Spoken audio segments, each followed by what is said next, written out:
Bueno, queridos alumnos, me alegra volver a verles, saludarles, deseo que Dios les bendiga mucho.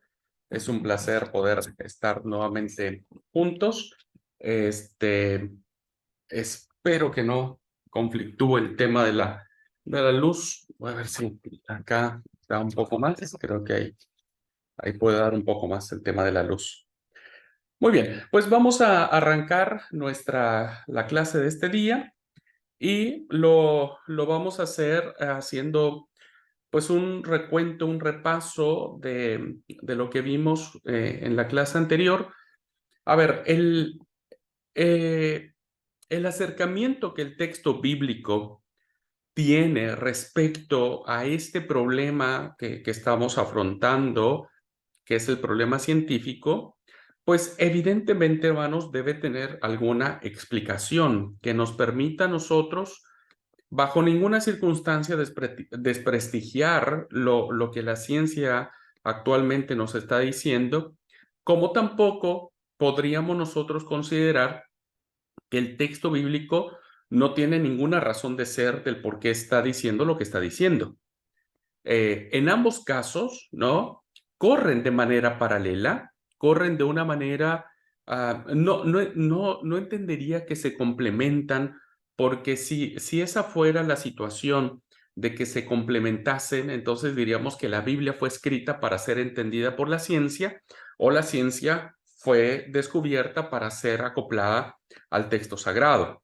Pensaría que cada uno tiene su propia impronta, cada uno tiene su propia, pues, manera de abordar su cosmovisión y su propósito.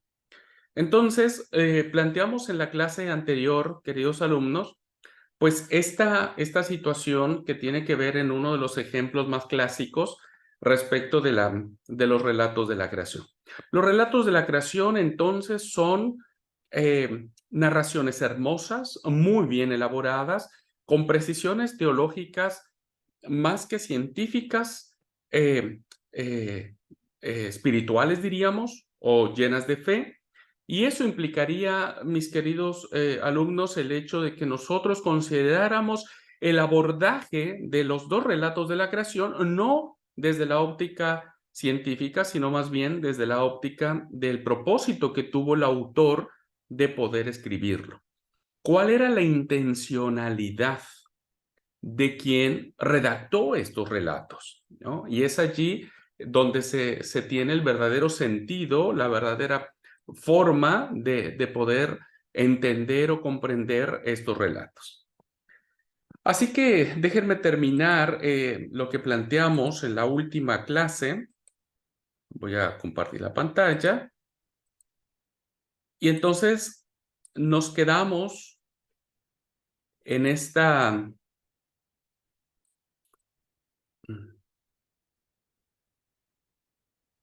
Ah, perdón,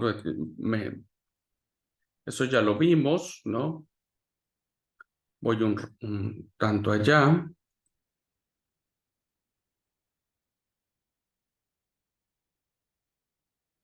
Ah, no, es un anterior. Muy bien. Bueno, aquí nos quedamos, ¿no es cierto? Bien, eh, cuando nosotros planteamos como una opción que decir, bueno, cada relato establece situaciones diferentes, momentos diferentes, formas diferentes, que evidentemente en cada uno de estos relatos se agregan, se adornan, ¿no? Con algunos conceptos más fundamentales, más diferentes uno del otro. Por ejemplo, la pregunta que hacía Tatiana en la clase anterior es decir, bueno, en el primer relato nos habla de que había caos, de que había tinieblas, ¿no? Y que las tinieblas representaban en cierta medida pues el mal, ¿no? Entonces, ¿cómo debemos entender eso? Pero el segundo relato no nos habla de ningunas tinieblas, no nos habla de de ninguno de estos elementos que sí tiene el primer relato. Nosotros debemos considerar el abordaje de los relatos de la creación desde un punto de vista en el que al hacer esta rápida comparación entre estos dos relatos paralelos, demuestra que a los autores bíblicos no le interesan primordialmente las afirmaciones científicas.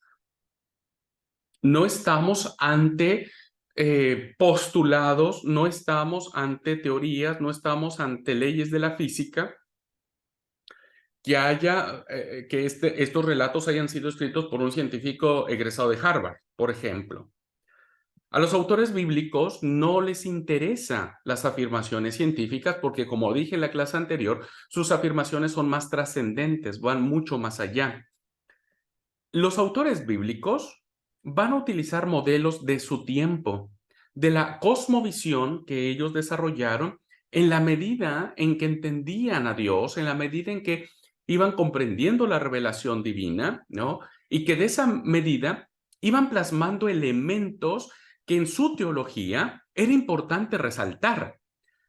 En el primer relato, entonces, vemos que la intención del autor, ¿no?, es resaltar cómo no es que Dios crea el mal, no es que Dios crea el caos, sino más bien la intención del autor es que Dios siempre estará por encima del caos, ¿no? Siempre va a estar moviéndose por encima en un sentido de autoridad, en un sentido de señorío, ¿no?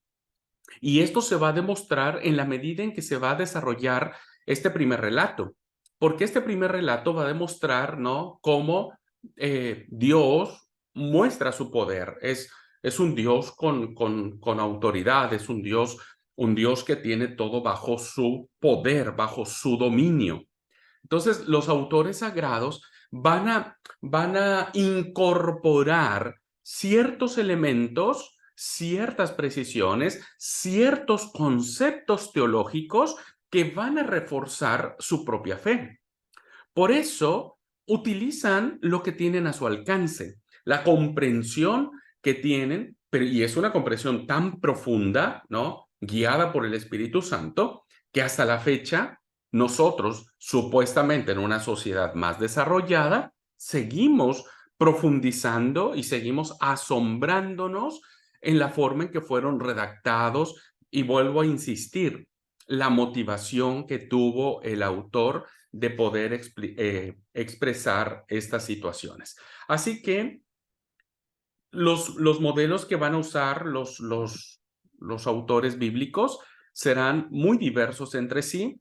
Lo vemos en el redactor eloísta, que es el primer relato, que es una tradición dentro del pueblo judío, ¿no?, que se llama el eloísta, porque estas tradiciones eloístas siempre se refieren a Dios, como Elohim, ¿no? Si ustedes ven otra característica, otra peculiaridad entre estos dos relatos, es la manera en que el autor se va a referir a Dios. En el primer relato, ¿no?, vemos: en el principio creó Dios, y dijo Dios, y vio Dios. Siempre utilizará el nombre Elohim para referirse a la divinidad. Pero en el segundo relato, que pertenecerá a una tradición ya vista, ¿no?, va a utilizar el nombre de Jehová Dios, y Jehová Dios hizo caer sueños sobre Adán, y Jehová Dios formó al hombre, y Jehová mandó que labrase el jardín. Utilizará otra, porque evidentemente serán dos relatos con modelos distintos, con tradiciones distintas y con fines distintos. Así que no pretenden presentarlos como palabra de Dios entre dos grandes comillas. ¿Qué significa esto? No significa que sí o sí uno de los relatos tuvo que ser el verdadero, diríamos, ¿no? Porque entonces el otro caeríamos en una confusión tan profunda, ¿no?, en donde diríamos, bueno, ¿cuál de los dos es realmente palabra de Dios? Palabra inspirada, palabra, ¿no? Y debemos reconocer que es ambos relatos. Ambos relatos son palabra de Dios. Ambos relatos, ¿no es cierto?, tienen, insistiré hasta el cansancio, distintas finalidades, distintas motivaciones que se van a complementar, ¿no? Y que ahora lo voy a poder resumir de la siguiente manera. Eh, Sus ideas básicas de los autores en función de estos relatos con todo lo creado, la misión y puesto del hombre en el mundo, la relación entre el hombre y la mujer, son compatibles con cualquier teoría científica presente o futura que no niegue la existencia de Dios, ¿no? O sea, todo aquello que no niegue la existencia de Dios no va a tener problema, ¿no es cierto?, en que tuvo que haber una creación y por lo tanto tuvo que haber un creador, ¿no?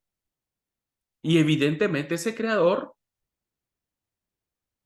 tuvo que haber creado la raza humana. Entonces, hay muchos científicos creyentes, muchos científicos cristianos, que su ciencia nunca estará chocada con lo expresado en la palabra de Dios, ¿no? Así es que cualquier teoría que no niegue a Dios no encontrará esta oposición, no encontrará este choque, no encontrará esta tensión entre estos postulados, ¿no?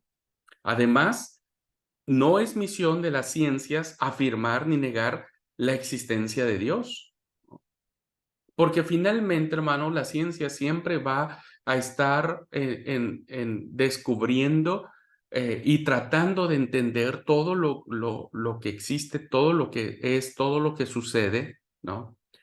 Y que al final terminará reconociendo, como muchos científicos, reconociendo que Dios es el creador.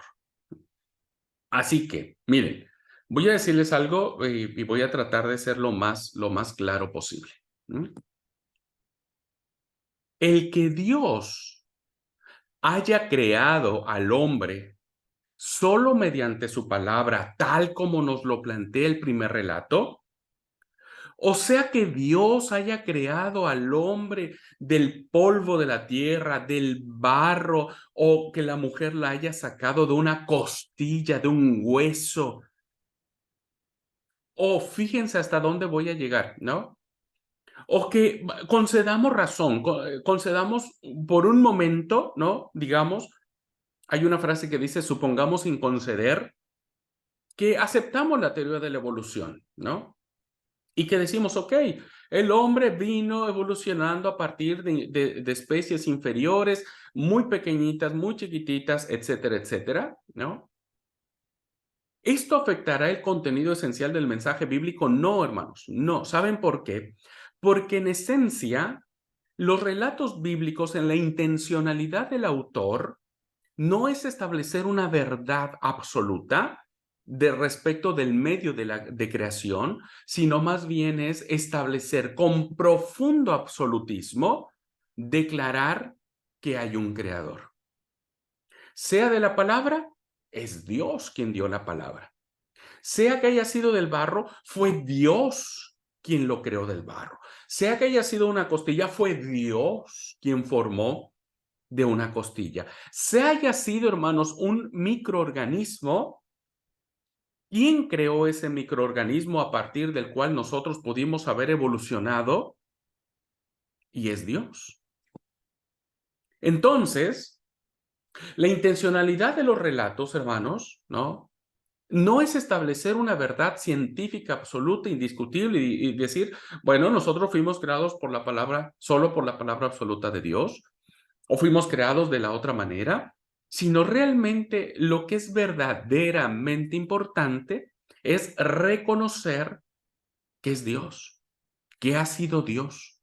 Elohim, Yahvé, han sido o son, perdón, no son dos personas, son o es, más bien es o Elohim o Yahvé, es el creador de todo cuanto existe. Esa es la intención. Ahora, el primer relato de la creación, hermanos, es un relato eloísta muy dinámico, es con mucho poder, porque es el relato con el que va a abrir pues la palabra, ¿no? Es con lo que se abre, diríamos. Es el telón que uno mira, ¿no es cierto? Antes de que se desvele todo lo anterior. Y este telón, ¿no? Nos va a decir todo lo que debe entender el ser humano respecto de Dios. Es un Dios poderoso, es un Dios soberano, es un Dios Señor, es un Dios absoluto, es un Dios que no tiene rivales, es un Dios que no tiene comparación ni con Baal, ni con Astaré, ni con ningún Dios falso. Es un Dios absoluto. Este primer relato de la creación que se coloca en la apertura del texto sagrado, nos va a decir que todo lo que vamos a ver en el desarrollo de la historia será básicamente el descubrimiento de este Dios que no dará su gloria a nadie más. A nadie más. No daré mi gloria, dice el Señor, ¿no? A nadie más. Entonces, la intención de este primer relato, poderoso, el Dios que va a poner luz en la oscuridad, ¿no es cierto? Los autores del Nuevo Testamento lo entenderán y entenderán a Jesús como la luz del mundo. Y lo único que pudo vencer las tinieblas del pecado es Jesucristo, en su muerte vicaria y en su resurrección, con poder y autoridad. Ese será el papel que jugará el primer relato de la creación. Será una obertura maravillosa de un Dios poderoso. ¿Ok? Ahora, el segundo relato, la posición que tendrá, ¿por qué el segundo relato no aparece en primer lugar, diríamos, ¿no? Que bien podría haber sido. Y el primer relato que ahora tenemos pudo haber estado en el capítulo 2. Sin embargo, hay una intención.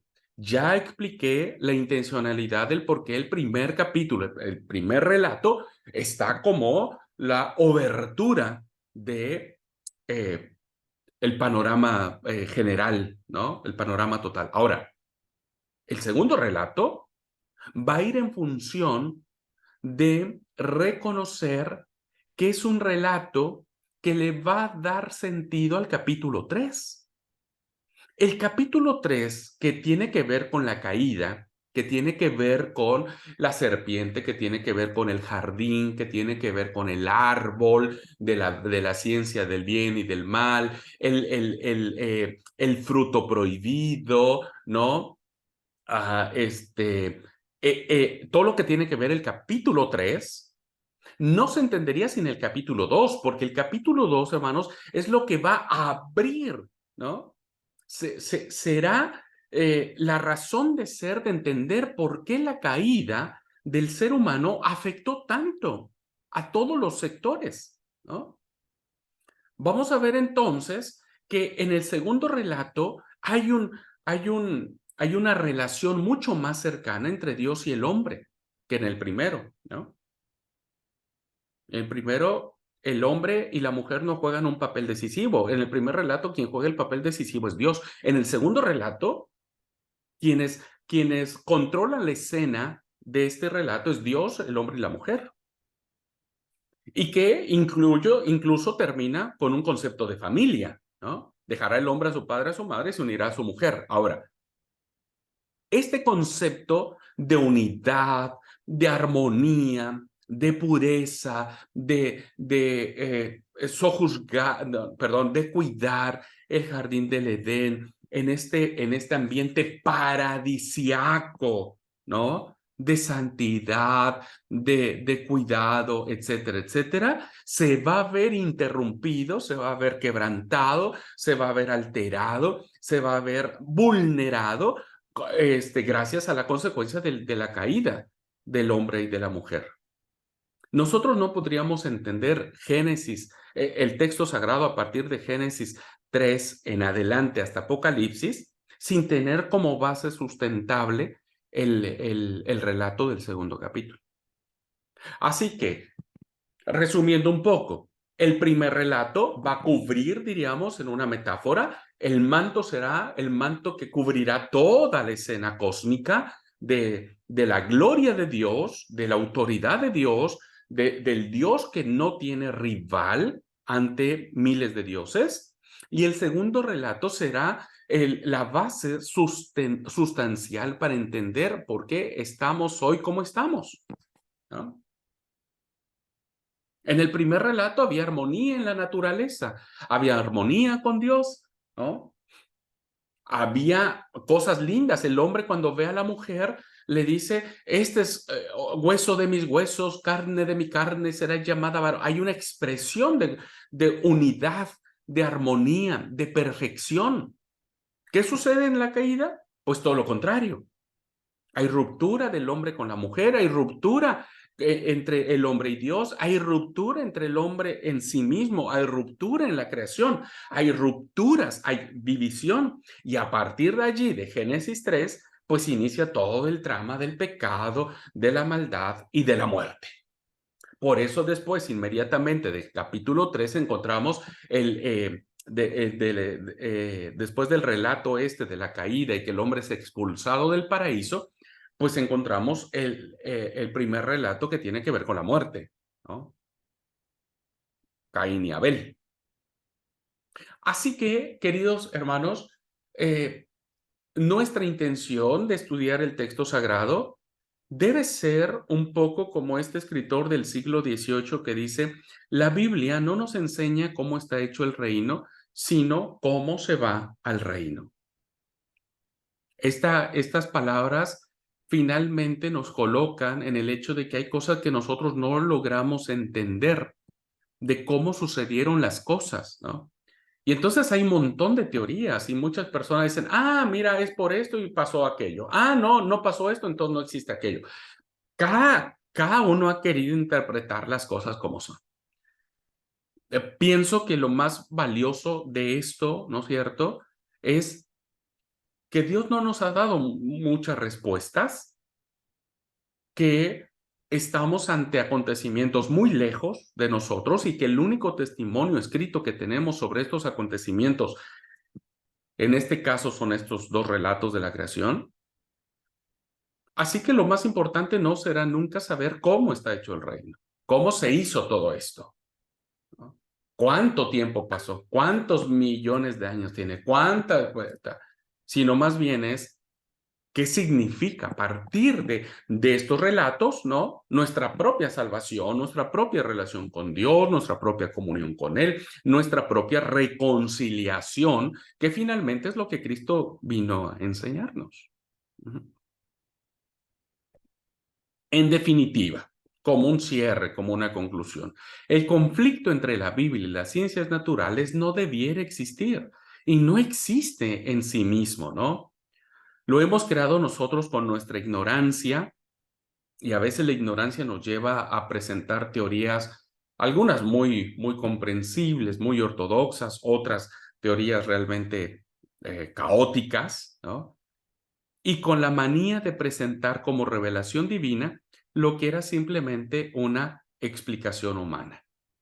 Fue la forma en que los autores bíblicos tuvieron a su alcance teológico explicarnos cómo todo esto vino a la vida, pero en ambos relatos, ¿no? Y la intencionalidad de ambas tradiciones, tanto la eloísta como la yavista, era y es presentar a Jehová Dios, a Dios, como el creador y sustentador de todo cuanto existe. Esa sería la conclusión. Y esa es con la que yo me quedaría. Si alguien tiene afán de seguir investigando y planteando postulados, teorías y demás, bueno, está bien, pero no olvide que va a llegar a la misma conclusión. Debe llegar a la misma conclusión. Es Dios quien creó todo cuanto existe. ¿Okay? Así que terminaríamos en esta primera parte de la reflexión que tiene que ver con el conflicto de las ciencias naturales con la Biblia. Muy bien, ¿alguna pregunta, hermanos, hermanas? Hoy solamente estamos haciendo un abordaje introductorio, ¿no? Introductorio de lo que significa la, este, este acercamiento, pero nosotros eh, vamos a tener otra clase que se llama Pentateuco y ahí vamos a abordar un poco más el tema que tiene que ver con los relatos de la creación. Muy bien, si no hay alguna pregunta, mis hermanos que están en clase presencial, voy a continuar entonces presentando ahora otro problema. Y este otro problema tiene que ver con los aspectos históricos del texto bíblico. Como les dije, estamos analizando los problemas científicos, históricos, morales y teológicos que nos presenta el Antiguo Testamento. Bien, vamos a ahora mirar qué problemas encontramos en los aspectos históricos, ¿no? Recuerden que lo histórico es aquello que es comprobable, que existió, ¿no? Algún día nosotros, después de unos 100, 200 años, si el Señor no viene antes, nosotros pasaremos a ser parte de la historia, ¿no? Y alguien contará nuestra historia y dirá, bueno, Abraham fue director de un seminario bíblico argentino de la Iglesia de Dios. ¿Eso será un aspecto histórico? Sí, porque sucedió. ¿Alguien contará de mi historia como director del seminario? Espero que sí, espero que sí, si no, está bien, no pasa nada. Pero que si alguien lo hiciera, estaría abordando el tema histórico, ¿no? O la situación histórica que tuvo el inicio del seminario. Bueno, lo mismo sucede, queridos hermanos, ante una literatura como lo es el Antiguo Testamento, que encierra un nivel absoluto de eventos históricos, ¿no es cierto? Que a veces, si nosotros no somos muy diestros en estos temas, pues ni siquiera advertimos que estos problemas estén allí, ¿no? Solo cuando uno ya los detecta, entonces ahí viene la pregunta, ¿no? Ahí viene la situación. Así que vamos a ver a qué nos encontramos con esto. Bien, hechos que pasan desapercibidos al lector normal. Había un programa, como había dicho en la clase pasada, que se llamaba Érase una vez el hombre, que afirmó que Nabucodonosor conquista Nínive en el año 612 a.C. Muy pocos, ¿no?, de habla española no se extrañarían de oír esto y seguirían pensando que los guionistas de esta serie estaban bien informados. Entonces, quien haya escuchado esto, pues no se va a quedar con la idea de que en el 612 Nabucodonosor conquista Nínive.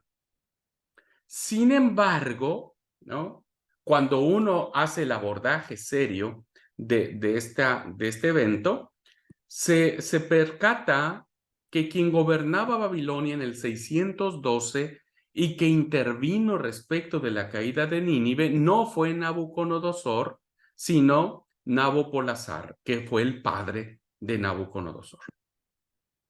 Entonces uno pensaría y diría, bueno, esto es un dato histórico, sí lo es. Uno pensaría, si alguien no sabe de la historia, no conoce la historia antigua, pues ni siquiera entendería que hay un dato erróneo. Y si nosotros no advertimos, porque no conocemos la historia, que estamos ante un dato erróneo, pues vamos a seguir pensando que eso sucedió, ¿no? Que eso sucedió.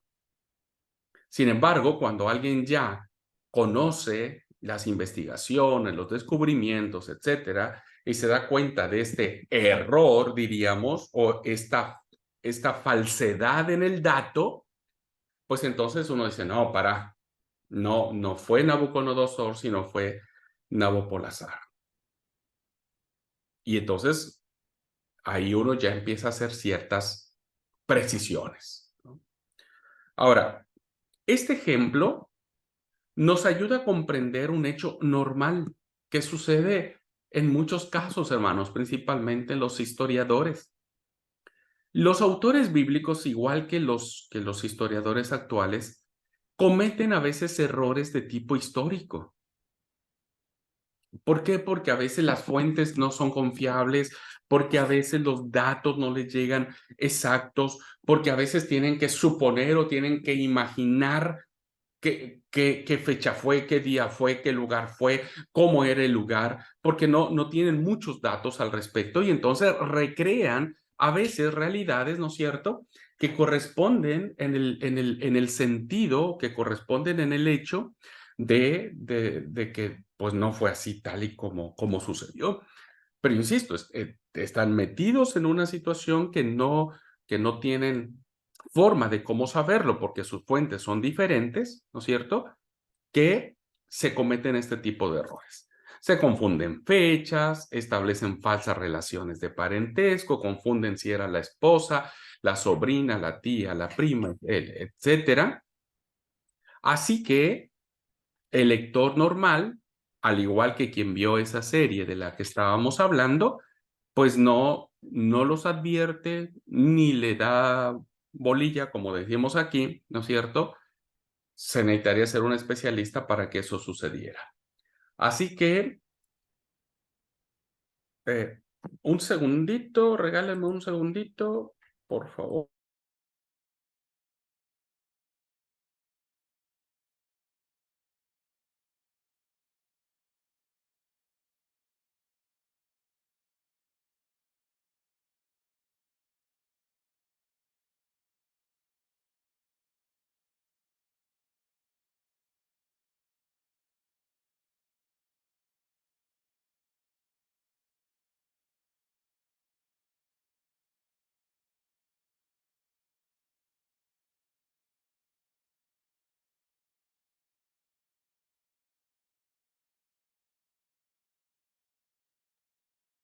Ya volví, hermanos, perdón,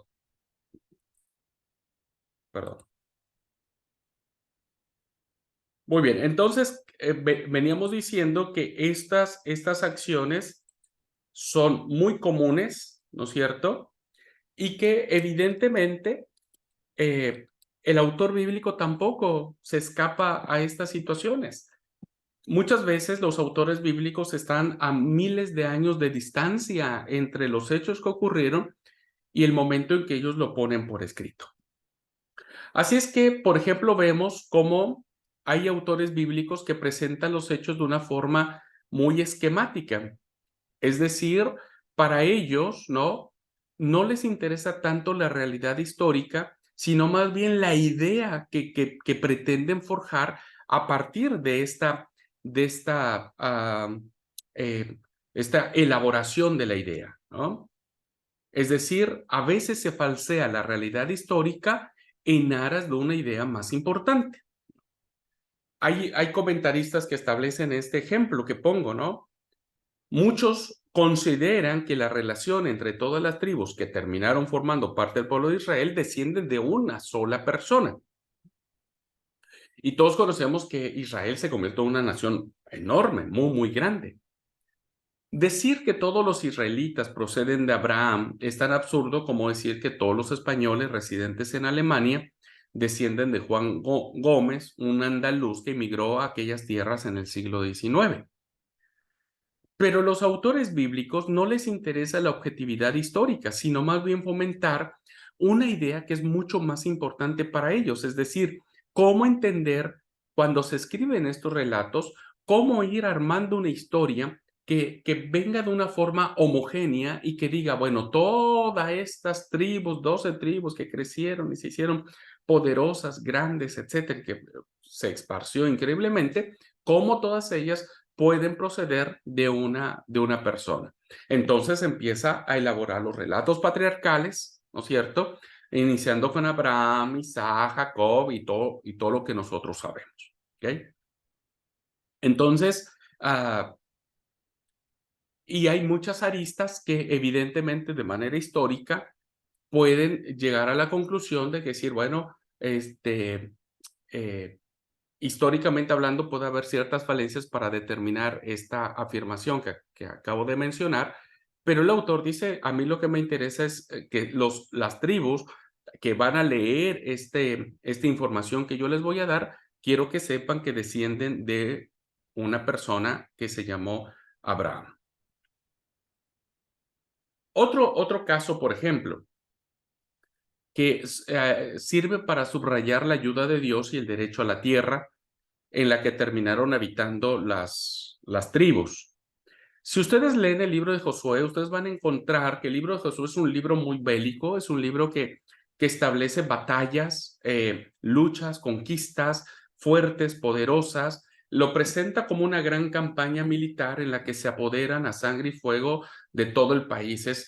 A veces uno piensa que cuando cruzan los israelitas el río Jordán y con ese relato maravilloso que tiene que ver con la destrucción de Jericó, uno pensaría que, bueno, se inicia como la guerra de, no sé, eh, Rusia contra Ucrania, por ejemplo, ¿no? Donde todos van luchando o van terminando o van acabando a las personas. Sin embargo, hoy los descubrimientos arqueológicos demuestran que no es que no haya existido tal campaña violenta, tal como lo establece el libro de Josué. Sí hubo conflictos locales, sí existió Jericó, sí cayeron las murallas, como lo explica el libro de Josué, pero más bien, parece ser que la conquista de la tierra prometida a Palestina, ¿no es cierto?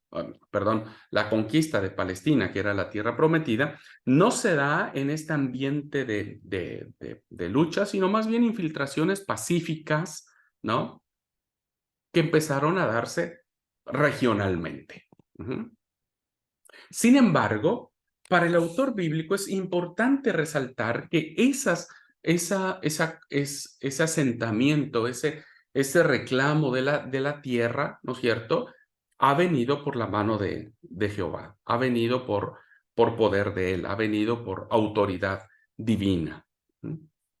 Pero vuelvo a repetir, los redactores, los autores bíblicos hermanos tienen ideas mucho más grandes, mucho más poderosas que realidades objetivas, diríamos, históricas, porque están a muchos años de distancia entre los hechos que ocurrieron y el momento en que ellos lo ponen por escrito. En realidad, mis queridos alumnos, estos ejemplos que he citado anteriormente no nos plantean muchos problemas. No es difícil asimilar esta situación y entender el por qué los autores bíblicos tuvieron esta impronta. En parte porque, bueno, ni siquiera los habíamos considerado, no los tomamos en cuenta, pero también en parte porque cuando se perciben, podemos explicarlo a partir de la cultura de la época o de la intención de los autores, ¿no? Entonces, no podríamos nosotros juzgar los efectos históricos de la cosmovisión de los autores bíblicos con base en nuestras reglas, con base en cómo nosotros hemos establecido las normas en que deben sujetarse todos los acontecimientos objetivamente históricos. No podríamos hacerlo. Así que bueno, tampoco podríamos culpar a los autores bíblicos de haber usado estas formas de considerar que era la mejor manera que tenían, perdón, que era la mejor manera que tenían de poder contar estas realidades. Ahora, realmente hay un problema que sí es interesante que lo podamos advertir en cuanto al tema de los milagros. Otros datos de tipo histórico sí se captan fácilmente cuando leemos la Biblia y muchas veces terminan desconcertándonos, ¿no? La mayoría de ellos están relacionados con los primeros momentos del pueblo de Israel, desde que sale de Egipto hasta su instalación en Palestina. Es interesante ver, queridos alumnos, cómo en este periodo de tiempo, ¿no? Cómo en el periodo en que el pueblo empieza después de que Jacob sube con sus hijos a Egipto, empieza a haber una serie de milagros, ¿no? De milagros. Estos milagros están marcados, estos años, perdón, están marcados por una serie de milagros, de intervenciones poderosas de Dios que se pueden establecer claramente como las plagas del Egipto, el paso del Mar Rojo, quien no creció con esa idea de cuando Dios hace que el mar se abra, ¿no? Y sobre todo si logramos ver la película de los 10 mandamientos, ¿no? ¿Se acuerdan? La película de los 10 mandamientos, donde vemos esa escena donde el mar se abre en dos, etcétera. Los milagros del maná, el maná milagroso que cae del cielo, las codornices, la roca que emana agua, el paso del Jordán, el derrumbamiento de las murallas de Jericó. Es interesante ver cómo en ese periodo de tiempo, ¿no es cierto?, se suscitan este tipo de intervenciones milagrosas, ¿no? Milagrosas. Pero después terminan. Después ya no hay estas intervenciones. ¿Por qué? ¿Por qué? ¿Por qué ya no hay? Plantémoslo ahora, hermanos. Plantémoslo ahora. A ver, si Dios sigue siendo el mismo, como dice la palabra, ayer, hoy y siempre, hoy necesitaríamos milagros como estos y diría que sí, porque no estaríamos muy distantes de la condición que tuvo Israel cuando convivió con Egipto y demás. No estaríamos muy distantes de nuestras propias realidades sociales como salvando las diferencias, como las que vivió el pueblo de Israel en esa etapa. ¿Por qué hoy el mar no se abre en dos? ¿Por qué hoy no cae fuego del cielo? ¿Por qué hoy no cae maná del cielo? ¿Por qué hoy no vemos estos actos milagrosos como los relatos de las 10 plagas? Hoy Dios necesita liberar a muchas personas que están sojuzgadas, que están oprimidas, como fue Israel por parte de Egipto, y diríamos, sí. ¿Por qué hoy no tenemos estos milagros? ¿Y por qué solamente en esta sección muy acotada, diríamos, de la historia, es como aparece esta literatura abundante de milagros, ¿no? Pero después desaparecen las otras etapas, ¿no? La etapa de la monarquía, la etapa del exilio. ¿Por qué cuando el pueblo de Israel se fue al exilio, ya sea en el reino del norte por los asirios, el reino del sur por los babilonios, por qué Dios no hizo algo, ¿no? ¿Por qué no cayó fuego del cielo? ¿Por qué no los consumió? ¿Por qué no los destruyó? ¿Por qué no mandó plagas a los imperios para liberar a su pueblo?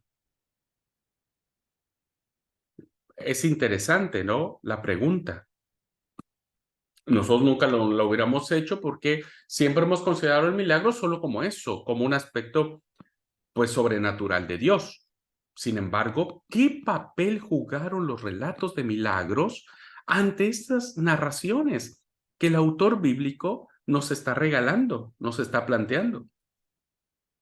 Así que desde pequeños estas narraciones nos gustan por su carácter heroico, maravilloso, y sí, ver el mar rojo dividirse en dos, pues evidentemente a cualquiera le causa impresión. Así que al pasar los años nos preguntamos qué habrá de realidad de todo ello. ¿Por qué Dios no actúa hoy de esa forma? ¿Por qué no dirige hoy Dios la historia a base de milagros? A ver, muchos de ustedes dirán, no, sí hay milagros. No sé, hermanos. O sea, a ver, no me quiero meter en cuestiones denominacionales. Lo quiero plantear a partir de estos tipos de milagros que aparecen en el texto bíblico, ¿no? Y que hoy nosotros no miramos, no miramos. Entonces la pregunta muy válida de cualquier autor, de cualquier persona honesta de la palabra es, ¿qué pasa hoy con los milagros? ¿Por qué hoy no resucitan las personas? ¿Por qué no? Como lo hacía Elías, Eliseo, ¿por qué no hay esos milagros poderosos, ¿no? Insisto, fuego cayendo del cielo, ¿por qué no? ¿Por qué no sale agua de una roca? En fin, todos estos milagros con los que hemos crecido desde pequeños. A ver, habría muchas respuestas al respecto, ¿no es cierto? Pero déjenme plantear alguna. Si, si nosotros nos ubicamos en esta parte de la intención del autor de revelar la historia del pueblo con base en milagros, hay muchos autores que han querido explicar por qué estos milagros existen y por qué están en la Biblia y por qué habría que creer en ellos. Entonces, hay una postura de este autor, Hort, que trata de interpretar los milagros que aparecen en el texto sagrado como hechos naturales, es decir, como situaciones que ocurrieron o que ocurren, que son parte, que son normal en la naturaleza, ¿no? Y entonces él, por ejemplo, nos da una explicación del milagro de las plagas del Egipto. Voy a compartirles cuál es la forma en que Hort explica estas plagas. Y las va a explicar no como sucesos sobrenaturales o como intervención divina de Yahvé, sino más bien este autor va a decir los milagros o estas plagas que aparecen en Egipto sucedieron por una sucesión de eventos naturales que llevaron una situación a otra situación. Voy a compartirles esta explicación que nos da este autor. Bien, para Hort, las plagas corresponden a una sucesión de fenómenos naturales que se engendran unos a otros, ¿no? Que da paso uno al otro. ¿Cómo expliqué la primera plaga? Todos sabemos la plaga que fue la de cuando el agua se convierte en sangre. Bueno, él dice, todo comenzó con una crecida excepcionalmente fuerte del Nilo en los meses de julio a agosto, que da al río un color rojo intensificado por la presencia de la euglana sanguínea. Este organismo absorbe mucho oxígeno y los peces mueren. ¿Vieron cómo él explica? No lo explica como una intervención de Dios, sino como un evento natural. La crecida del Nilo hizo que el río diera un color rojo. Pregunten acá, hermanos, cuando llueve, la tierra colorada de Misiones, y sabremos lo que significa que el agua se vuelva roja, ¿no es cierto? Así es que al crecer el río, se hace presente este organismo, Euglena sanguínea, y los peces terminan muriendo. Bueno, ahí está la explicación, dice este autor.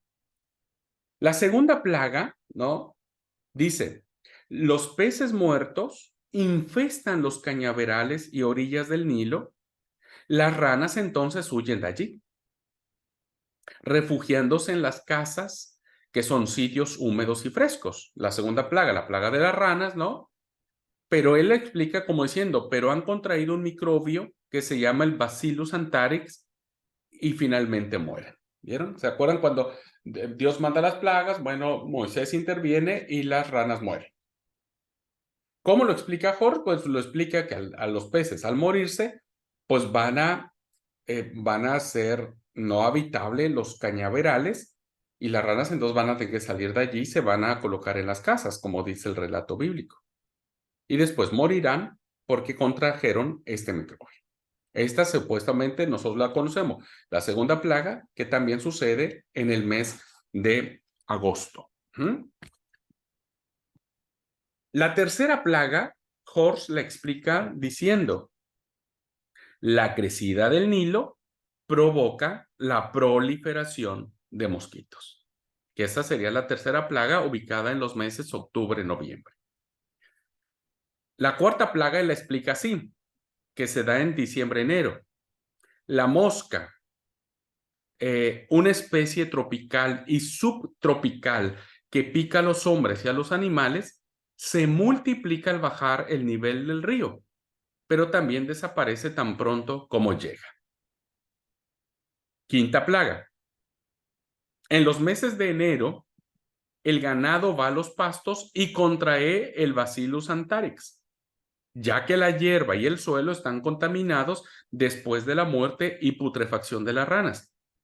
Pero en el delta, donde el rebaño va a los pastos más tarde y las lluvias han lavado más la tierra, el ganado de los israelitas queda a salvo. Es la explicación de que muchas de las plagas no toca al pueblo de Israel, ¿no? No toca al pueblo de Israel, y la explicación tiene que ver con esta situación.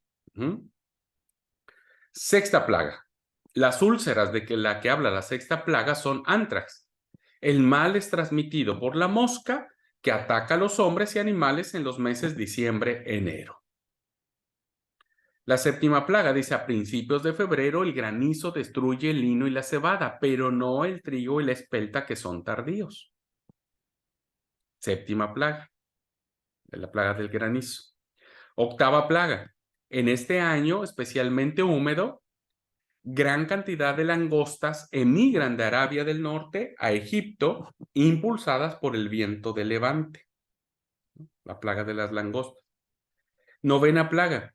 La crecida excepcional del Nilo dejó un espeso depósito de tierra roja y polvorienta, levantada por el primer siroco del año a principios de marzo. Son las tinieblas, la plaga de las tinieblas. Los israelitas se libran de ella porque Wadi Tumilat, donde residen, es una depresión al abrigo del viento. Y finalmente, hermanos, la última plaga, según este autor, no era originalmente la muerte de los primogénitos, que en hebreo es Becorim, sino la destrucción de las primicias, que es Bikurim, de los restos del trigo y de la espelta después de la granizada y las langostas. Esta destrucción fue causada por el siroco. Los israelitas, al abrigo de ese viento, se libran de esta plaga, que es a finales de marzo-abril. Según el autor, los traductores, ¿no es cierto?, los copistas, confundieron la palabra Becorim, confundieron la palabra Bikurim, que son primicias, con Becorim, que son primogénitos. Y entonces ahí da la intención de que no fue la muerte de las personas, principalmente de los primogénitos, sino básicamente fue el hecho de las primicias de los restos del trigo y de la espelta. Bueno, no vamos a entrar en detalle de esto, solamente es mostrarles a ustedes cómo hay diversas posturas que tienen que ver con la explicación de los milagros. Nosotros los asumimos como manifestaciones sobrenaturales de Dios, ¿no? El relato bíblico al menos así nos lo plantea. Sin embargo, posturas como estas nos hacen ver que evidentemente hay otras concepciones de entendimiento de los milagros que existen en esta época, en esta etapa de la historia. Pero debemos saber, hermanos, que el fallo de estas explicaciones naturalistas, ¿no?, que nos dicen que los milagros no sucedieron con base en intervenciones divinas, sino en fenómenos naturales, fallan, tienen un fallo garrafal, porque quien quiere explicar los milagros, hermanos, no toma en cuenta algo muy importante en la hermenéutica bíblica, hermanos: los aspectos literarios y las diversas tradiciones contenidas en la Biblia. Los aspectos literarios. Miren, hay un ejemplo interesante.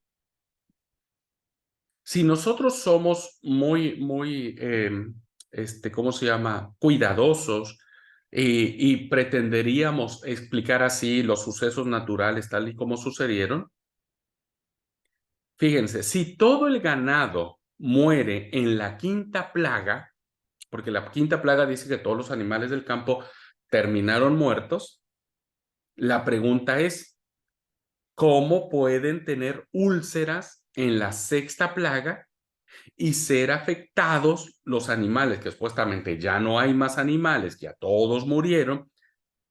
¿Cómo pueden ser afectados por el granizo en la séptima plaga?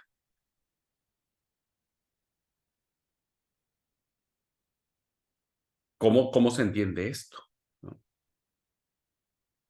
Pues evidentemente, hermanos, el recurso literario que tuvo el autor bíblico para explicar cada determinada plaga va en función de su intención. Isaac dice que lo confirma, y sí, porque entonces es como cuando vimos en los relatos de la creación. ¿Por qué se crean las cosas verdes, no? El tercer día y hasta el cuarto día se crea el sol, cuando todos sabemos que se necesita el sol para que las plantas verdes salgan. Lo mismo acá. Entonces nosotros tendríamos que ver, más allá de la objetividad histórica respecto de los milagros, como una forma literaria que los autores bíblicos tienen para resaltar la grandeza, el poder de Dios, que ya les dije que eso lo vemos en el primer relato de la creación.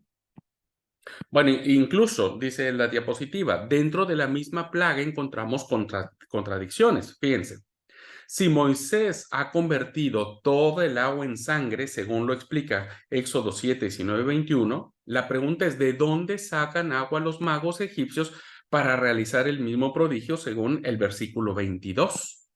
Si todo el agua se ha convertido en sangre.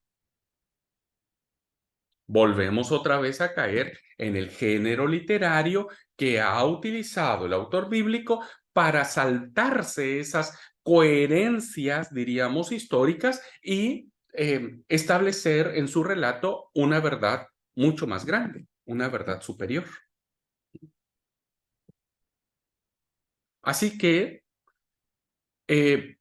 no deberíamos caer en cuenta en el tema de considerar a los milagros como una sucesión natural de circunstancias, porque dada la forma en que fueron redactados, estos milagros, al menos en el ejemplo que estamos siguiendo de las plagas de Egipto, tienen otra intención.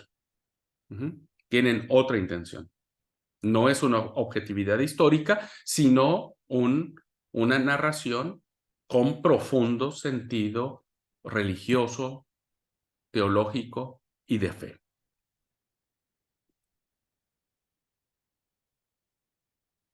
Ahora, si seguimos en este mismo tenor, tenemos otro descubrimiento.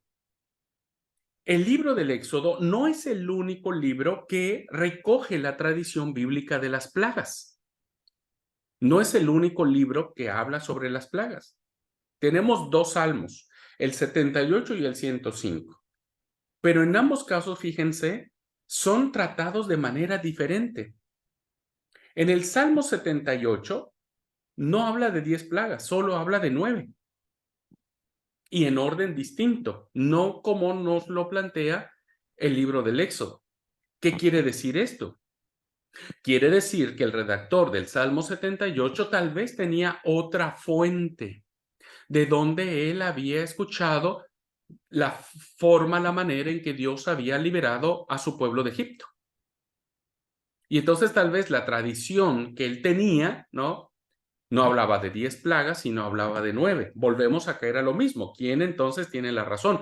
No estamos aquí entonces para discutir qué es verdad y qué no es verdad en la palabra de Dios, sino más bien estamos tratando de establecer que de acuerdo a las cosmovisiones que tenía cada autor bíblico va a transmitir esa verdad.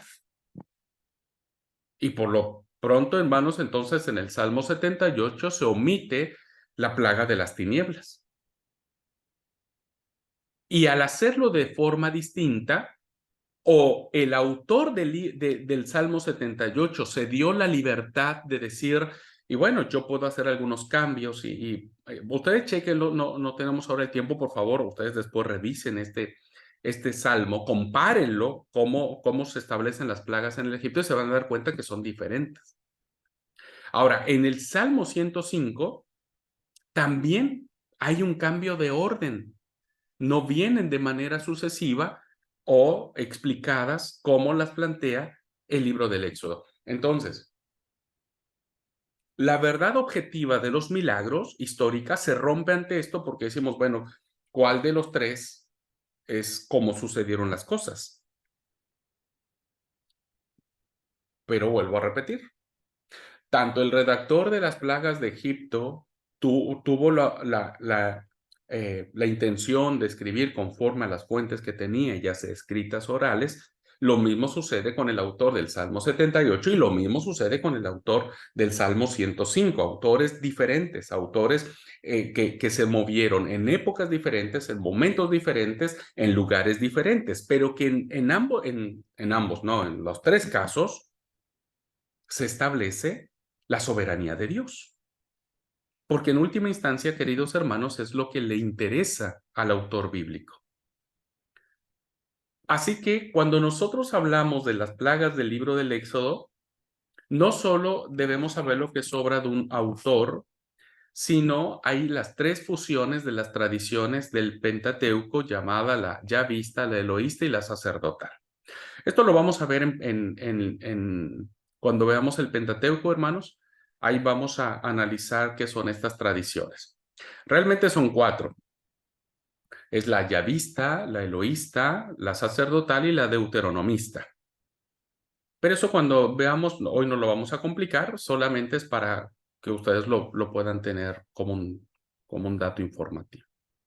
Ahora, si nosotros sabemos que este relato de las plagas de Egipto proceden por distintas tradiciones y se conforma en un relato como nosotros lo tenemos ya actualmente, esta diversidad de tradiciones se explica al mismo tiempo que cuando los israelitas cruzan el Mar Rojo, que ese es otro detalle, en un caso se nos habla de que dice que las aguas se secaron por un fuerte viento, pero en otros casos nos dice que se dividió formando dos murallas muy poderosas de agua.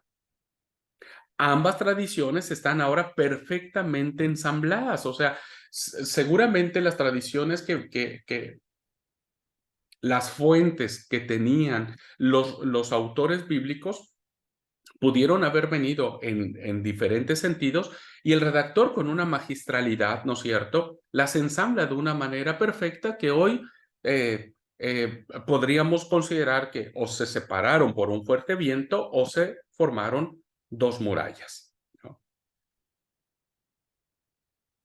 Pero está ahí. ¿Mm? Entonces, ¿qué estamos hablando con esto, hermanos? ¿Cómo entender el tema de los milagros? ¿Sucedieron como tal? ¿Son una narración teológica? ¿Son una creación literaria los milagros? Esa es la duda que queda en el aire, ¿no? Y que ustedes, pues de a poquito tendrán que irlo descubriendo en su acercamiento al texto sagrado. ¿Se acuerda la advertencia que les hice? Tal vez estas clases traigan más preguntas que respuestas, ¿no? Pero entonces cuando uno mira cómo se escribieron los relatos de los milagros, uno dice, bueno, sucedieron, no sucedieron, cómo sucedieron, hubo diversas tradiciones, diversas formas. Así que todo esto demuestra que no podemos explicar, no podemos aceptar fácilmente la explicación naturalista y hemos de buscar otras pistas de solución. No olviden, cuando ustedes se acerquen al texto sagrado, en muchos de los casos no tendría que ser a través de un literalismo, porque entonces nos vamos a meter en estos conflictos. Y tratar de responderlos, pues nos va a crear mayor confusión que soluciones. Siempre recuerden que el texto debe analizarse a través de los diversos recursos literarios que tuvieron los autores para transmitir. En su formación en el seminario, ustedes van a tener una materia que se llama hermenéutica bíblica y ahí el profesor les va a enseñar todos estos aspectos de cómo interpretar el texto sagrado. Ahora, si nosotros no aceptamos la explicación naturalista de que los milagros se sucedieron uno tras otro por fenómenos naturales, ¿qué camino podemos tomar como para encontrar alguna solución? Bueno, esto tiene que ver, hermanos, con la explicación cultural, literaria y teológica que tienen los relatos bíblicos. Ante todo, resulta curioso que los milagros no estén repartidos de forma homogénea a lo largo de la historia de Israel. Es bien interesante. Fíjense, en la época de los patriarcas no existen estos sucesos maravillosos. Más bien son historias de personajes muy humanos, con características muy definidas, muy humanas, ¿no es cierto? Pero que no existen estos fenómenos sobrenaturales. Cuando ya es después de Egipto, que se empiezan a dar hasta después de que conquistan Jericó, pues se da.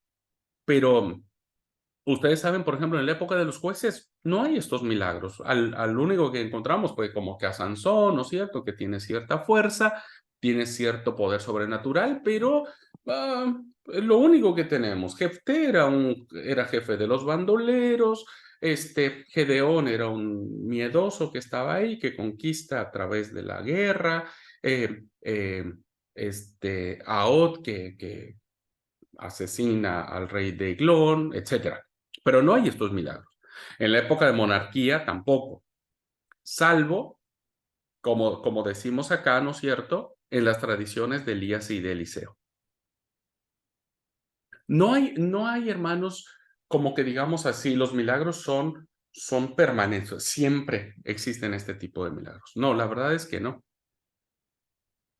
Si prescindimos de uno que otro relato por ahí que se nos escapa, solo hay 3 momentos en el texto sagrado que nos habla sobre estos eventos sobrenaturales. Uno, en los orígenes del pueblo, como ya expliqué, Egipto, el desierto, la conquista de Canaán. Algunos milagros de las tradiciones de los 2 grandes profetas, Elías, Eliseo, ¿no es cierto? Elías, Eliseo, que evidentemente y nos narran ahí de que ambos resucitan a personas, por ejemplo, el milagro del aceite, de la harina, etcétera. Bueno, pero estos personajes, hermanos, actúan solamente en el reino del norte, no van a actuar en el reino del sur. Y tenemos también algún relato en el segundo libro de los Macabeos, ya en la época griega, pero no tampoco es que permea toda la etapa, ¿no? La explicación es distinta en cada uno de estos casos, pero siempre ayuda a tener en cuenta ciertos factores culturales, es decir, qué era lo más importante que tenía como gusto el autor sagrado en su época para escribir esta literatura. Segundo, hay diversidad de tradiciones que le meten mano a los relatos, que son los efectos literarios. Y hay la intención de los autores como con efectos teológicos, ¿no? O como intenciones teológicas. Si nosotros logramos irnos por estos caminos, ¿no? Va a ser mucho más provechoso el entendimiento que nosotros tengamos sobre esto y contestar la pregunta, ¿por qué hoy no tenemos estos maravillosos milagros, ¿no? Dios cambió, ¿qué pasó? ¿No? ¿Por qué solamente en ese momento y por qué solamente a Israel, etcétera? Muy bien, cuando hablamos de los orígenes del pueblo, para tratar un poquitito el tema, voy a plantear estos 2 ejemplos. En cualquier país, los orígenes de cualquier pueblo, llámense romanos, griegos, etcétera, se transmiten a través de historias que se convierten en cantares de gestas o las grandes epopeyas. Baste considerar, por ejemplo, en la Ilíada, la Odisea, la Eneida, los Nibelungos, es decir, esta literatura, ¿no es cierto?, que va a ponderar a ciertos héroes, a ciertos personajes, ciertas circunstancias, va a enaltecer a las personas. Algo común a estas obras es que no presentan los hechos con absoluta objetividad, ¿no? Los aspectos históricos que nosotros le llamamos, sino siempre tienden a enaltecerlos y muchas veces a exagerarlos, ¿no? Muchas veces. El protagonista, por ejemplo, es siempre el hombre más valiente que se haya conocido, ¿no? Es el héroe, es el salvador, es como hoy ¿cómo es? Los héroes de las películas, ¿no? Que les pasan 1000 balas por él, pero nunca les toca una, ¿no? Es como que el héroe es el salvador. Los ejércitos impresionan por su número, se muestran un mar de personas, ¿no? De soldados. Se enfrentan a diversas situaciones, obstáculos, pero de alguna u otra manera el protagonista, el héroe, se encarga y termina superando todas las adversidades. Entonces, estos cantares de gestas que elogian, que enaltecen a sus héroes, pues son una literatura que, aunque sabemos que no tienen objetividad histórica, sí transmiten lo que el autor de estas obras querían decir, y quieren decir que sus pueblos son nacientes o fueron originados a partir de estos hechos sobrenaturales. Esa es la intención.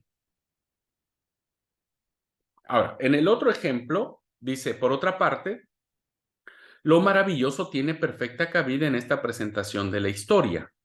Siempre los autores van a plantear algunas cosas, ¿no? Que van a ser, pues, lindas, chuscas, anecdóticas, irreales, improbables, pero que al sucederse, ¿no es cierto? Al sucederse, se convierte en una historia fascinante, cautivante, ¿no?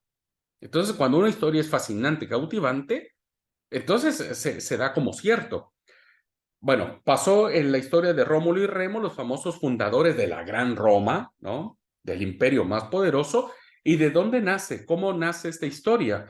Pues esta historia nace diciendo que estos dos personajes, Rómulo y Remo, fueron abandonados en la selva y terminaron siendo amamantados por una loba. Es decir, son elementos que históricamente no sucedieron, pero que al plantearlos de esa forma, ya se establece en el imaginario colectivo que así sucedió. ¿Por qué? Porque el autor de esta obra, que trata de enaltecer el origen de la ciudad y del imperio, ¿no? Ya ha cautivado a través de esta historia inverosímil cómo Roma llegó a ser lo que fue. Otro ejemplo tenemos el famoso talón de Aquiles, ¿no? Donde Aquiles solo tenía un punto débil en todo el cuerpo, que era el talón. Que esta es una idea incluso que hoy nosotros lo utilizamos como un dicho popular, como un dicho que nos acompaña, ¿no? Es que mi talón de Aquiles es tartamudear mucho. Bere me dice, no empieces a tartamudear porque voy a empezar Ay, dice, bueno, le digo, ese es mi talón de Aquiles. Es decir, que hubo una historia, ¿no es cierto?, que alguien inventó y que decía que este hombre poderoso, grandioso, enorme, ¿no? Solo tenía un punto débil y era el talón. Si vos le pegabas en el talón, terminaba caído y derrumbado y demás. En tiempos más modernos, por ejemplo, tenemos la epopeya del famoso lejano oeste americano, en donde el Buffalo Bill, ¿no? Este personaje creado y que está instalado mucho en nuestra mentalidad, principalmente los que estamos muy pegados al país de Estados Unidos, pues siempre nos imaginamos ese hombre rudo, valeroso, ¿no? Que, que él termina matando a centenares de indios con su revólver de 6 balas. Y entonces a partir de estos relatos se empiezan a crear figuras, ideas y demás, ¿no? Y demás. Hasta la fecha seguimos las películas. ¿Quién no quiere ser ese superhombre, esa supermujer que nada le pasa, que termina siendo el salvador del mundo, por ejemplo? Pues todos queremos hacerlo. ¿Qué tiene que ver con esto, hermanos? Bueno, tanto la literatura como las películas épicas apasionan y conmueven, ¿no? Porque son muy cautivantes. Sin embargo, incluso el niño adopta una distancia crítica que lo distingue entre la realidad y la ficción. Los cristianos hemos sabido adoptar esta postura cuando se trata de epopeyas paganas, es decir, sabemos que no fue tan así que Rómulo y Remo fueron amamantados por una loba. Entendemos que y que el Buffalo Bill tampoco es invencible ni es inmortal.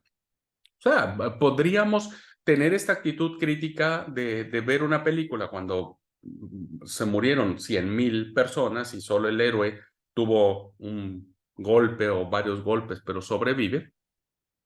Pues siempre uno termina diciendo, sí, es una película, ¿no? Pues no es real. Sin embargo, hermanos, cuando nos enfrentamos a la Biblia, no, ya no tenemos esta actitud crítica, porque cuando nos enfrentamos a situaciones donde vemos que las realidades que aparecen en la Biblia no son objetivamente comprobables o históricamente comprobables, sino que proceden de un recurso literario que utilizó el autor sagrado para transmitir una verdad, ahí ya nos confronta, ahí decimos, no, no puede ser, esto no es así. Quien me lo esté explicando está en pecado, no está bien, está cometiendo herejía, el hermano ya está cambiando la Biblia.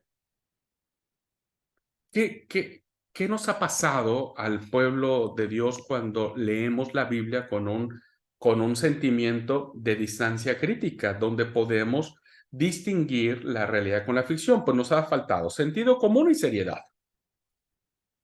Sentido común solo, hermanos, porque nos hemos negado durante siglos a aplicarle los mismos criterios de las obras literarias que ya dije, ¿no? Los antiguos relatos míticos de Grecia, del caballo de Troya, de todos estos, ¿no? Y entonces decimos, no, la Biblia no puede tener lo mismo.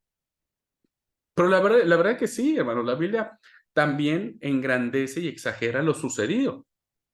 Y a veces cuenta cosas que tal vez nunca ocurrieron o que tuvieron lugar de forma muy diferente. Ya he explicado hasta la saciedad, queridos alumnos, que los redactores bíblicos pues actuaban en función de las fuentes que tenían, porque ellos no estuvieron presentes en los hechos que narran. Y los separa muchos siglos entre los hechos que ocurrieron y el momento en que se pone por escrito, lo que ahora nosotros leemos. Ahora, lo que nosotros leemos, uno dice, no, pero ¿cómo pueden pasar estas cosas? Pues sucede, hermanos, por ejemplo, cuando ustedes miran en los libros históricos de Josué, Jueces, ustedes se darán cuenta que a veces la Biblia nos dice, y hubo tal batalla y murieron 200,000, 20,000, 50,000, 500,000 soldados. Solo sentido común es preguntarnos quién contó a cada difunto. ¿Quién contó? ¿Quién fue el que dijo, bueno, ahora me toca a mí contar y 1, 2, 3 y llegar hasta 500,000 o a 50,000 o a 200,000? Los soldados, ¿no? Y el ejército tenía millones o miles de soldados. ¿Quién los contó? Pues evidentemente esos datos exageran, no en aras de una falsedad, sino más bien en aras de establecer pues el significado de la derrota. Entre más muertos haya, pues más grande es la victoria y más profunda es la derrota. ¿Vieron? Esa es la intención. Entonces, cuando uno lee una historia donde los muertos son demasiados, significa que el ejército que se venció era un ejército numeroso y por lo tanto su derrota es un fracaso profundo. Pero para el victorioso, para el que vence, en este caso el pueblo de Dios, el pueblo de Israel, siempre va a ir en función de la victoria poderosa que el autor bíblico le da o le atribuye a la acción divina de Yahvé. Así que debemos tener sentido común, queridos hermanos, sentido común solamente, pues para entender algunos datos, eventos o situaciones que tal vez nosotros nos encontremos al momento de entender esta literatura. Pero también nos ha faltado mucha seriedad. La verdad es que a veces muchos cristianos tomamos actitudes, viste, como contrarias, nos enojamos cuando alguien nos dice algo diferente. ¿Cómo que la Biblia tiene datos que no son ciertos? No, no es que no sean ciertos, es que la intencionalidad del autor con base en el recurso literario que eligió Pues le dio para exagerar, ¿no? O para cambiar algunas cosas, para cambiar algunas cosas. Entonces, nos ha faltado seriedad, como el caso de los problemas científicos, no hemos atendido a unos textos, o sea, algunos textos decimos, bueno, sí, esto pudo haber sucedido así, pero estos textos pudieron no hacerlo de esta manera. Y quiero compartir, hermanos, dos ejemplos y después de esto vamos a, a- a cerrar la clase. Fíjense, hay dos ejemplos muy interesantes. Perdón, hermanos, yo quería decirles que si ustedes me permiten terminar antes de las 8, la clase termina a 8:30, pero tengo un asunto que atender, entonces yo quisiera terminar a las 8, por eso es que no les di el receso y solamente estamos dando una clase de corrido. Ojalá pueda tener su comprensión. Así es que antes de las 8 terminaríamos nuestra clase y continuaríamos en la siguiente. ¿Puede ser? De todas maneras, mis hermanos que están en clase presencial, gracias, Isaac, pueden tranquilamente pararse, ir al baño. Muy bien, ahora vamos a tomar dos ejemplos que necesitamos sentido común y seriedad, ¿ok? Se los voy a dejar ahí, ustedes reflexionenlo, en la próxima clase platicamos sus reacciones, a ver cómo lo entendieron, cómo les impactó, ¿no? Que tienen que ver con dos milagros. Uno es el maná, ¿no? Un milagro maravilloso, y en la nube de nube,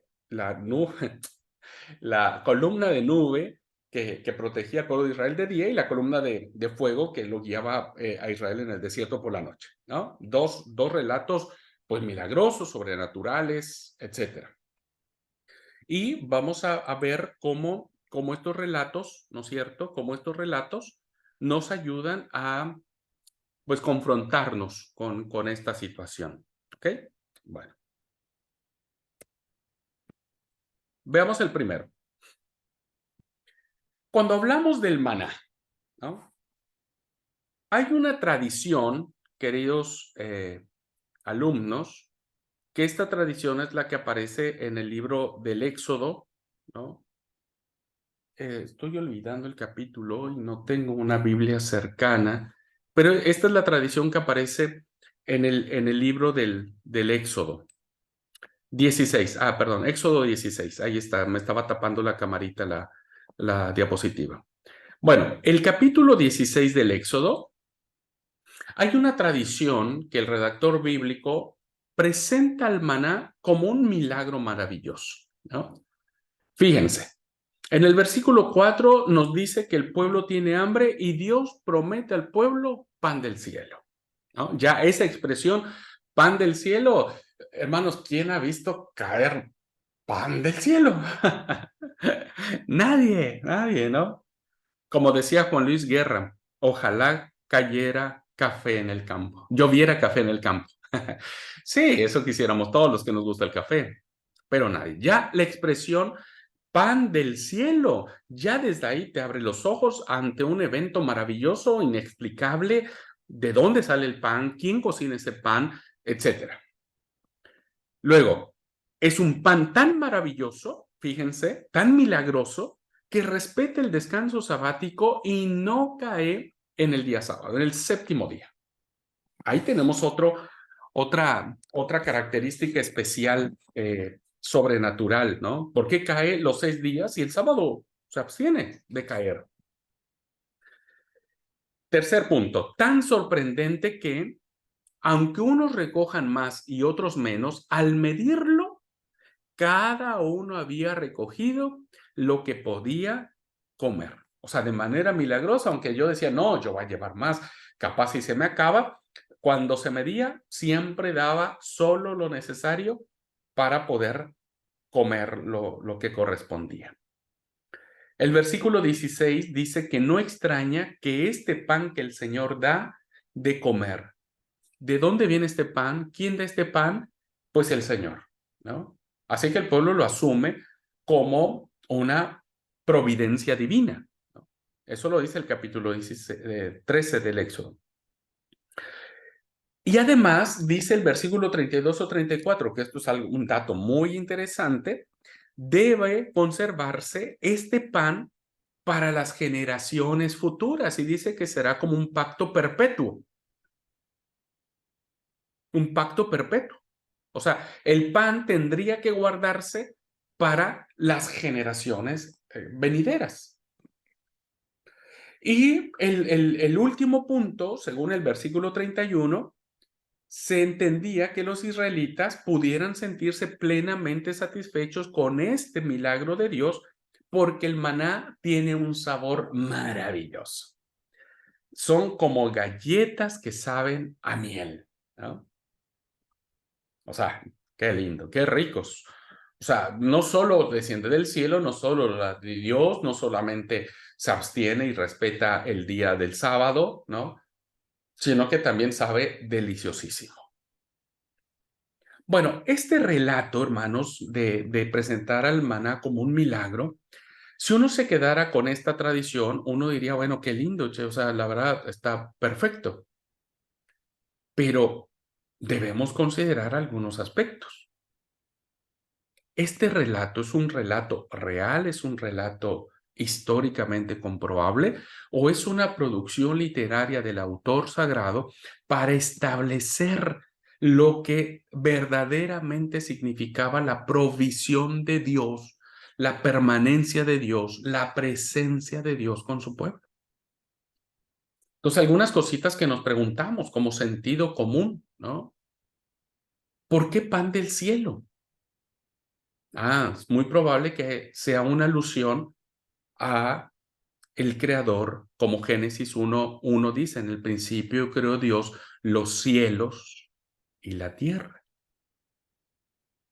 Porque es un pan que respeta el sábado, porque es probable que el autor quisiera establecer una narración que exaltara, que ponderara lo importante que era la obediencia a Dios en el cuarto mandamiento. ¿Por qué el pueblo no se extraña de este pan y lo recibe con gozo? Porque el Señor es quien lo da. Y finalmente, hermanos, dice que se deba conservar a las generaciones futuras. La pregunta es, ¿dónde está ese pan? ¿Dónde está? Si dice claramente la Biblia, ustedes léanlo en su Biblia, claramente la Biblia dice, y este pan se guardará, será guardado para generaciones, perpetuamente para generaciones futuras. Si esto fuera un texto literal, diríamos, literal, históricamente hablando, la pregunta es, ¿dónde está este pan? Y no existe, hermanos, no existe más este pan. Entonces la pregunta es, con seriedad, ¿qué razón tuvo el autor para explicarnos, para darnos por sentado un evento, ¿no es cierto?, sobrenatural, pero que en el mismo relato nos da ciertos problemas para entenderlo como un aspecto muy literal, muy real, ¿no? Porque si eso hubiera sido, entonces habría un pan ahora en algún lado que nunca se iba a echar a perder, que era el pan perpetuo. No lo existe, no está. Entonces, nos surgen estas preguntas, ¿no? ¿Qué intención tenía el autor? Ahora, fíjense cómo hay otra tradición distinta. Hay dos tradiciones en la Biblia que nos presentan el milagro o la narración del maná. Y si nosotros leemos la tradición del libro de Números, capítulo 11, del 4 al 9, van a ver que es una tradición totalmente opuesta a lo que el pueblo consideraba sobre el maná. Es un relato donde el pueblo añora la comida de Egipto y se le quita el apetito de no ver más que maná. O sea, ese evento maravilloso, que el pan del cielo que caía, que el Señor daba para su pueblo, ahora el pueblo dice, no, ese pan no nos gusta. Así que se habla de este alimento de forma totalmente profana. Cuando hablo de profano, hermano, no estoy diciendo que es algo malo. Estoy hablando de que es una historia que puede ser que históricamente hablando sea lo que realmente sucedió. Y entonces La tradición que nos encierra Números 11 es muy probable que históricamente era lo que haya sucedido.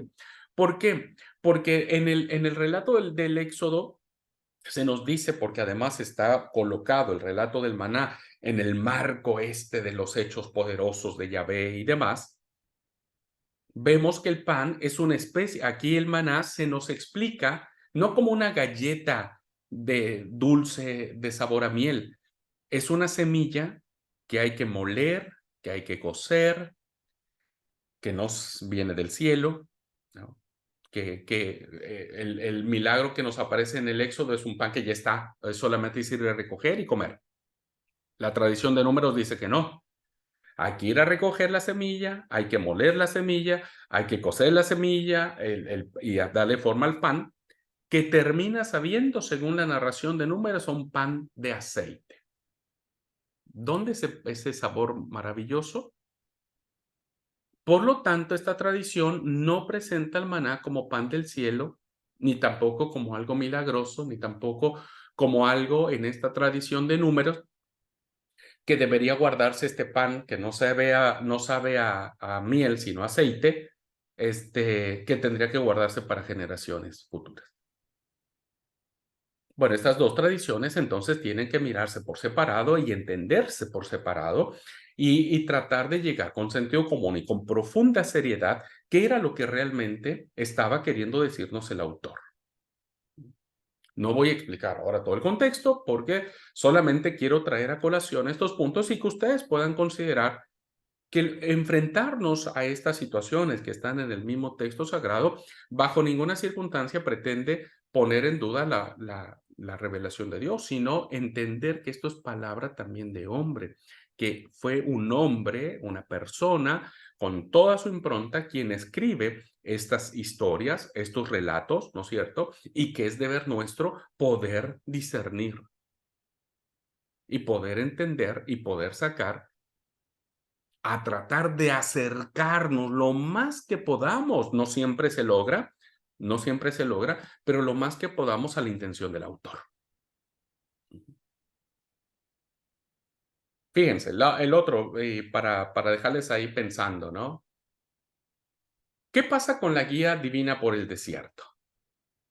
Bueno, nosotros tenemos aquí una tradición. Conducir a un pueblo que lleva mujeres y niños por una zona inhóspita, como lo es el desierto, pues evidentemente no es nada fácil.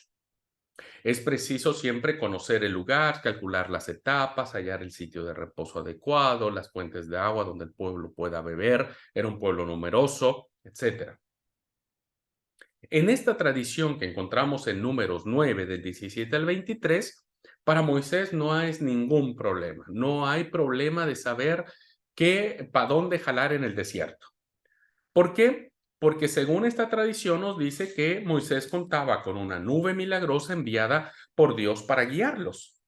Entonces, prácticamente Moisés estaba cómodo, ¿viste? Tranquilo, no le preocupaba.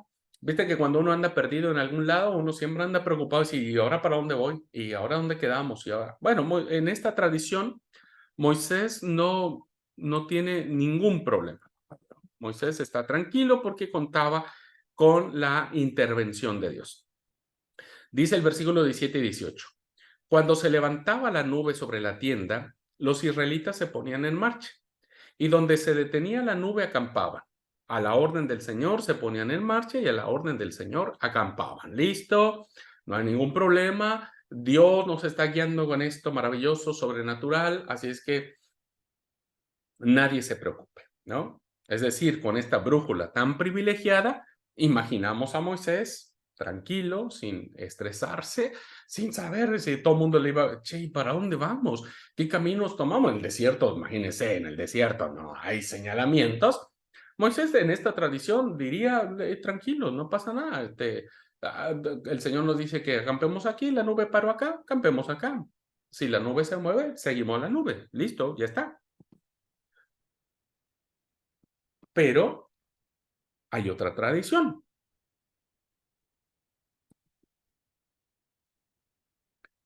Cuando volvemos una página, perdón, cuando avanzamos una página del mismo libro, de la misma Biblia, nos damos cuenta de que no es tan así como nos lo planteó esta tradición del capítulo 9. Porque resulta que en el capítulo 10 hay otra tradición de otro autor que involucra otra forma. Y fíjense lo que sucede en esta tradición respecto de la guianza del pueblo. Dice, Moisés ruega a Jobab diciéndole, no nos dejes porque conoces este desierto y los lugares donde acampar. Debe ser nuestro guía. Es decir, ¿estaba la nube o no estaba la nube? Porque Moisés ahora tiene que demandar, tiene que pedir a alguien que conoce el desierto que los guíe, que los conduzca. La nube se ha esfumado, solo el que del desierto. Entonces Moisés tiene que ir y, y él tiene miedo porque él no sabe para dónde ir. Así que esta tradición nos presenta a un Moisés nada tranquilo. El tipo está preocupado, está angustiado, él no sabe hacia dónde va a dirigir al pueblo. Y por eso pide la ayuda no de Dios. No hay una intervención divina acá. No, en este relato no hay este milagro de la nube, ¿no? Que los cubría de día, los guiaba de noche. No, aquí hay un hombre que está angustiado porque no sabe a dónde llevar al pueblo y por eso pide ayuda. Planteamos las mismas interrogantes. ¿Qué pasó? ¿Qué intención tenía el redactor de la tradición que habla sobre la nube y del acampar y de la guianza de Dios por el pueblo? ¿Y qué es del autor este que incluye esta tradición más humana, diríamos, ¿no? No tan milagrosa, sino más humana. ¿Cómo la explicamos? ¿Cómo la entenderíamos? Así que les dejo picando estos dos eventos. Estos dos eventos bastan para advertir que la Biblia, junto a tradiciones épicas o milagrosas, conservan a veces, no siempre, pero a veces conservan otra versión, otra tradición profana o humana, diríamos en esos términos, más humanas, más reales de las que hoy nosotros tenemos. O sea, a veces nosotros, cuando estamos perdidos y rogamos a Dios que nos ayude, no sé si les ha pasado, ¿no? No es que Dios mande a una nube que nos guíe y demás, sino a veces pone personas, pone circunstancias, el GPS, mil cosas que suceden, ¿no? Para guiarnos. Que eso es lo más humano que nosotros podemos, o sea, aún no hemos visto ninguna columna de fuego para dirigirnos. Sin embargo, hay otras formas, otras maneras que Dios utiliza, más humanas, no milagrosas, para hacer su voluntad. Y eso no significa que Dios no exista. El hecho, hermanos, de que hoy el mar, qué sé yo, el mar negro, el mar muerto, no sé, qué sé yo, el Paraná u otros ríos caudalosos, grandotes, no se abran en dos, no significa que Dios no exista. Y evidentemente hoy los milagros no podríamos considerarlos a la luz de decir, bueno, Dios ahora sí o sí tiene que hacer lo que los autores bíblicos dijeron en estos relatos, ¿no? Para creer en él. No. Por eso las versiones profanas o humanas son lo que se cree que pudo haber sido más cercano a la realidad desde el punto de vista histórico. Pero desde el punto de vista teológico y literario, los otros relatos tienen una impronta, una verdad, una belleza maravillosa. Bueno, el gran problema es que no siempre disponemos de esas dos tradiciones para saber qué realmente pasó, para saber si es una historia profana o una historia milagrosa. Pero la actitud del historiador siempre debe ser muy prudente y seria sin dejarse llevar por una acepción acrítica de los milagros que se cuentan sobre los orígenes del pueblo. Es decir, ¿podríamos nosotros, en última instancia, dudar que esos milagros existieron? No, no podríamos nosotros, bajo ninguna circunstancia, decirlo. Porque Dios puede hacer que el mar se abra en 4, en 20, en 1000 pedazos, porque Dios puede hacer que caiga pan del cielo, porque Dios puede hacer que el agua se convierta en sangre. Dios es Dios, Dios es soberano. Así es que bajo ninguna circunstancia nosotros podríamos atrevernos a decir que esto es una mentira. No, Yo en lo particular estoy abierto a creer que pudieron haber existido estos milagros, pero también en este sentido común y en esta seriedad del acercamiento bíblico, voy más allá y tengo que discriminar qué es aquello que pudo haber sido lo real, lo históricamente comprobable, pero también qué es aquello que en historias diferentes pueden ser mensajes teológicos mucho más profundos que una verdad objetivamente comprobable. Bueno, vamos a dejar hasta aquí y para preguntar a los hermanos que están si tienen alguna pregunta. Se los dejo ahí, ¿no? Tanto para los que están en clase presencial como para los que están viendo la clase grabada. Háganse estas preguntas y en la próxima clase podemos compartir las conclusiones. Pero, pues para mis hermanos que están presencialmente, ¿qué les dice todo esto, hermanos? No me crean todo, ¿eh? No me crean todo.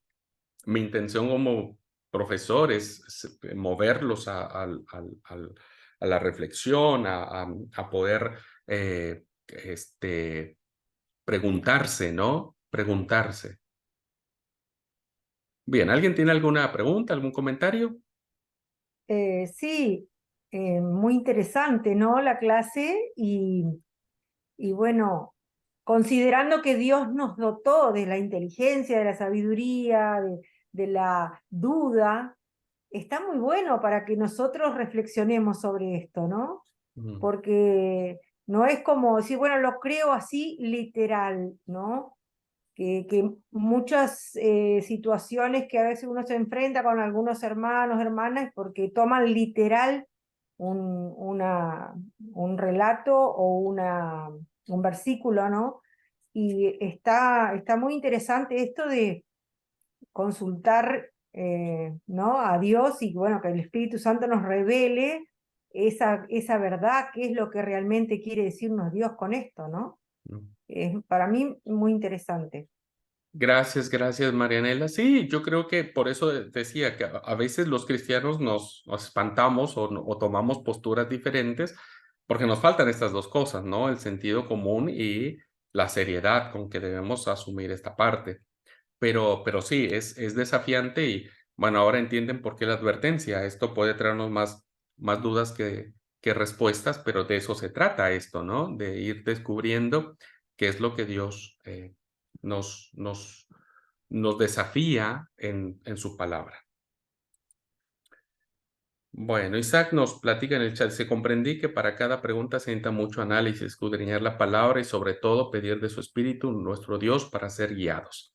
Sí, hermano, sí, bendito Dios que estamos en este tiempo, en este seminario que pues nos ayuda a eso, ¿no? Gracias a Dios no estamos, no, nunca permitiríamos llegar al punto de dudar ni de Dios ni de su palabra, en lo absoluto, eso jamás. Pero sí, con seriedad tendríamos que afrontar estas situaciones que están en el mismo texto bíblico y tratar de encontrar las respuestas que creamos que pueden ser mucho más comprensibles desde nuestra fe, desde nuestro credo, pero también desde la honestidad que todo estudiante de la Biblia debe de tener. Sí, Dani. A mí por ahí lo que me preguntaba, ¿no? Cómo en dos traducciones tan cercanas, por ejemplo, un capítulo a otro, cómo resaltan dos tipos de cómo se sentía en ese momento Moisés, y una vez Ujú. tranquilo y después preocupado.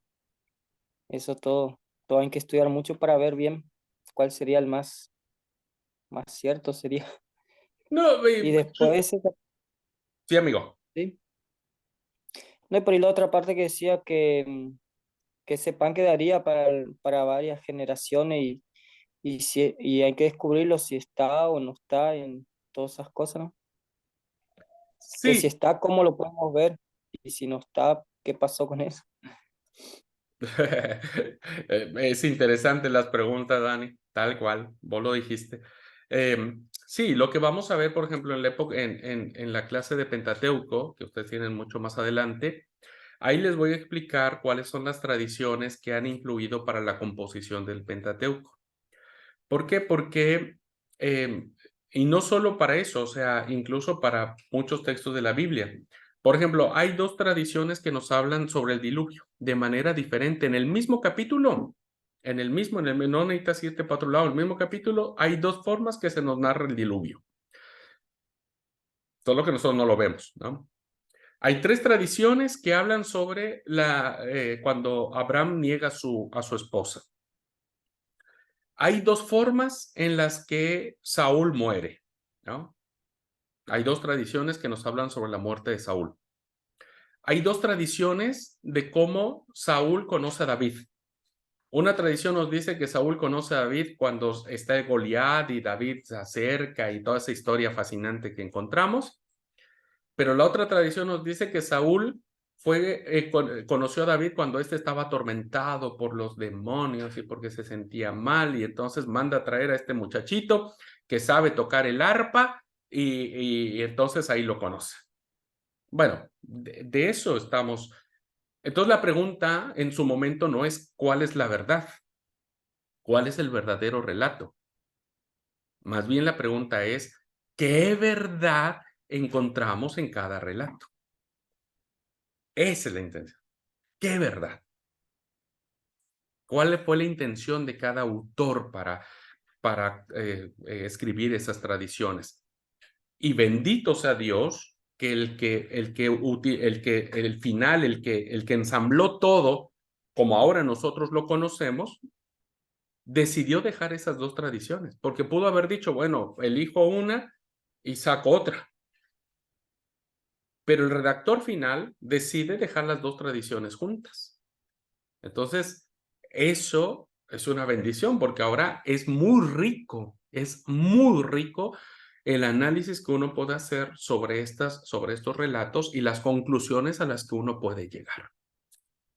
Así es que, gracias a Dios que al redactor no se le ocurrió esa idea, sino él dijo, ¿saben qué? No elijo ninguna porque no sé cuál es, o sea, cuál es la verdad, así que dejó las dos. Hay que se arreglen los del Sebaid, que se arreglen y que vean cómo le hacen para saber cuál fue y cuál no fue.